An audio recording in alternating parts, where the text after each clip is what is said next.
You can do something. It doesn't mean that you should donate millions of dollars to do something. No. You can start by changing the life of one person.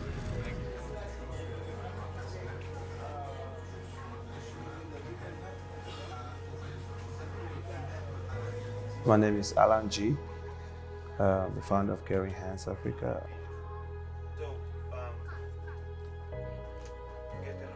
I was born in Northwest Cameroon, in a small village called Isu. My mom delivered me in the house because there was no clinic. I was delivered by a traditional healer in the community, never trained in any health profession. I studied biochemistry in college. I never thought I would just start caring hands. However, while I graduated and I went to America, I lost my sister. She died in a car crash. Nobody did CPR. Nobody is trained or knows anything about CPR.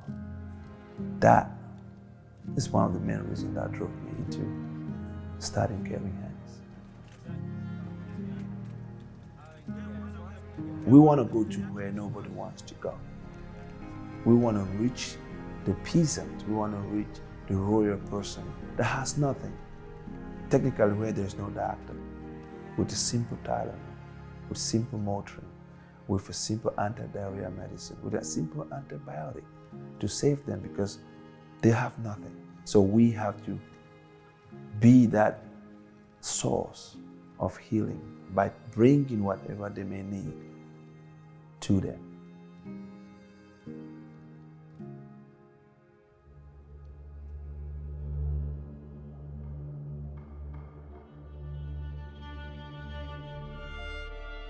When Cameroon in 1961, when we had independence, they had what they call a plebiscite. And in that, it was decided that these two regions in Cameroon were going to be coexisting, like almost like brothers. You have your own decision-making power, I have mine, but we are made of the same father. So the English Cameroonians were to keep their culture, keep their educational system and the legal system, while the French were supposed to do the same. But as time went by, the French system began to assimilate the English culture. As a matter of fact, they're trying to alienate that culture. 2017, there was an issue between the English and the French Cameroons. There's always been an issue, but it's never resulted into crisis. And this issue particularly was started by the teachers and the lawyers. First of all, the teachers were disgruntled because they wanted their schools, their English schools, to be taught by English teachers. However, the French sent the French teachers to English territory to teach English kids. So the lawyers were not having it because they studied in English and English law, and then they're forcing them to practice French law. And they revolted and started a peaceful demonstration. But because we live in a country where power is consolidated into the hands of one leader who's been ruling for about 37 years by himself, he cracked down on the teachers and the lawyers. Brought out the military, the police, the gendarmes, and people were hurt because the English Cameroonians said, you know what, we want an independent state. And that's the source, the main issue with English and French Cameroon.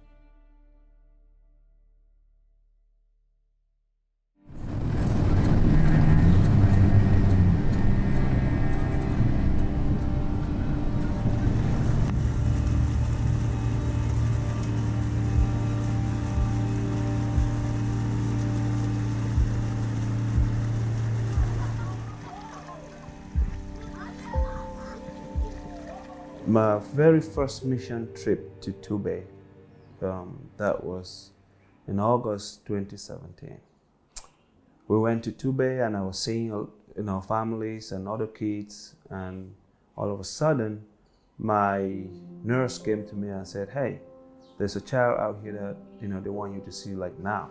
When David walked into my little exam room in Tubay, I saw him and I was immediately taken aback because as a nurse I was scared because I did not know what I would be able to do to help this kid. He was severely malnourished with bony structures. There were sunken eyes.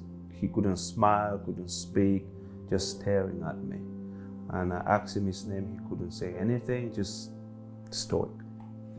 So I took him in my arms and I told him, I said, I'm here now. I am going to help you.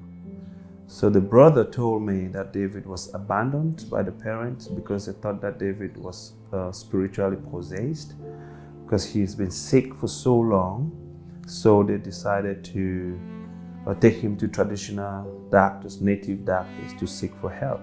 And because he was not getting well, they abandoned him on the street as a child that's spiritually possessed and is aware of what's happening to him. It was found that David has HIV.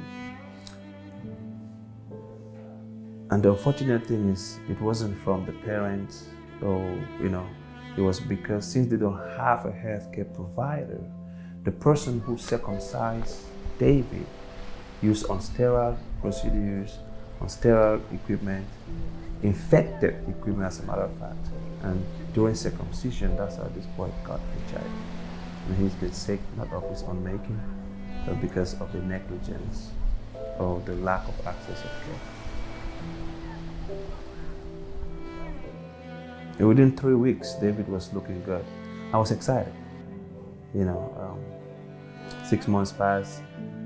David was at home. They sent me a picture of David. David was he was actually overweight, doing excellent. Alang Geh, who did Alang Geh? Who did Alang Geh? Who did Vode? Hey Dave. So after a year or so, we kind of lost contact with David because of civil unrest in Cameroon. If you sing me one song, you never sing song, but if you dance,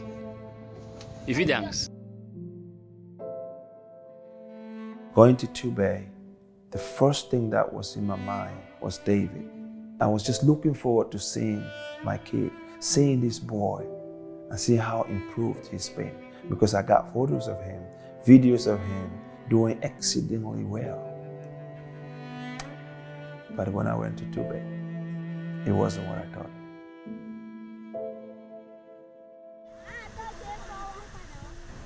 David! Come on, come on, come on, come on.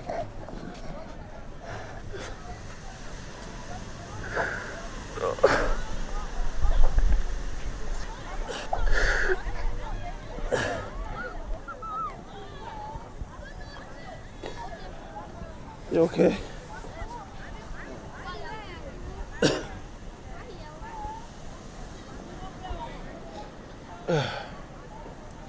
How are you? They're fine.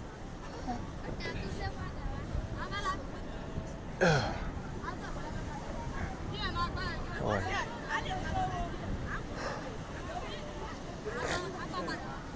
All right, come on, let's go.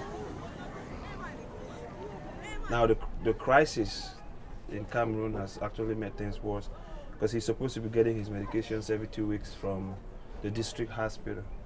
But because of the crisis, it's made it difficult for them to get it. However, it's not impossible to get it. That's why I want to talk to Mom about it.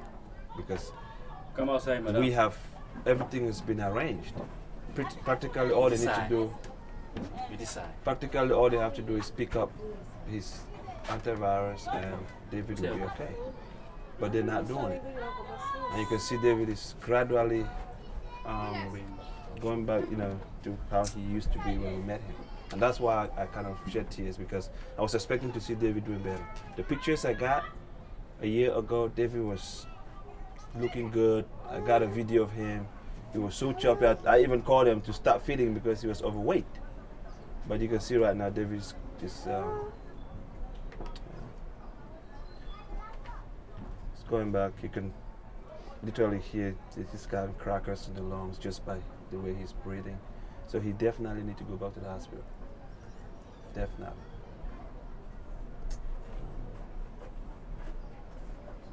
I don't know, but We'll do our best. So you're not getting nobody for take away feed. So where's Kizito? Kizito? How was he getting the antivirus? Were you the one picking them up? I blame them because they relax.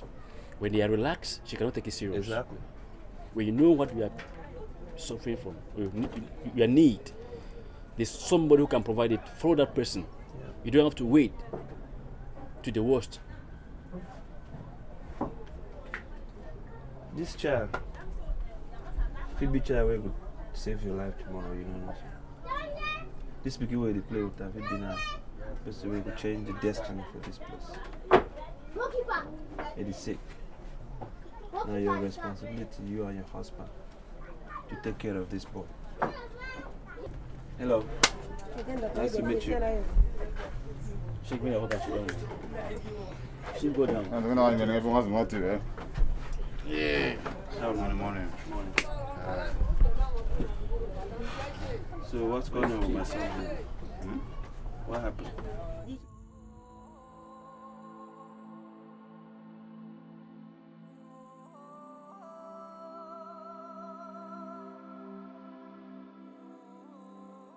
He doesn't. We sick. Negligent on your part. Negligent. They try, but then Which try? I know she don't look out. Which try? No, the trying for this boy is getting his medicine. Period. That's all. Not what you think about me. Yeah. You know.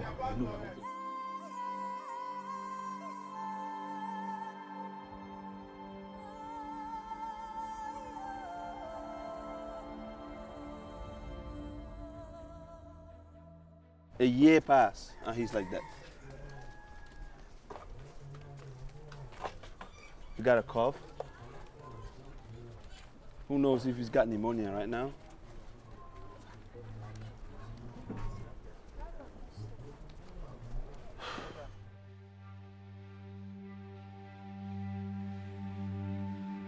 When I saw David on Sunday, he was naked, and it reminded me of the first time I saw him because he has relapsed.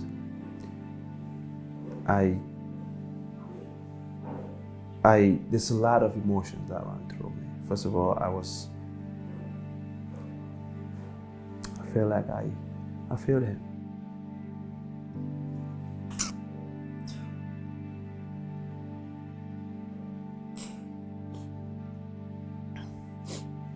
I feel like I feel him because for bringing him to a level where he was and then to let him relapse and became looking like this again.